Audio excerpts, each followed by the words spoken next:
An expert has claimed that a revealing conversation between Russian leader Vladimir Putin and his defense minister has sent a clear message, but not the one he was hoping for. Russian media broadcast a painfully staged conversation between Russian President Vladimir Putin and Sergei Shoigu, his defense minister, where the pair discussed and reflected on concerns about the conflict. Putin told Shoigu, "We must always think, but even more so in this case, about preserving the life and health of our soldiers and officers." Adding to his supposed concern about the welfare of his troops on the ground, the president said, "Please submit proposals for awarding our distinguished soldiers for state awards.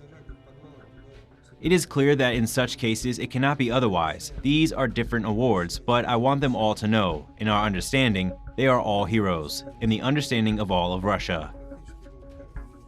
Leonid Volkov, chief of staff to the jailed Russian opposition activist Alexei Navalny, has said the broadcast is a revealing moment. Volkov added that Putin's public pronouncements are always only what they want to hear.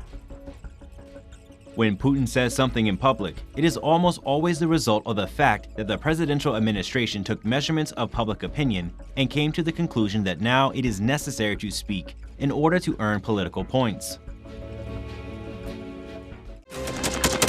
Thanks for watching, and don't forget to subscribe.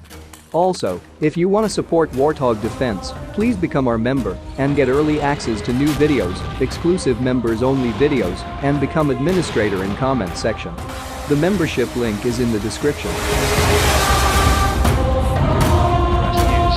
every day. We had a guy last week, it's 6 rescues in 6 days.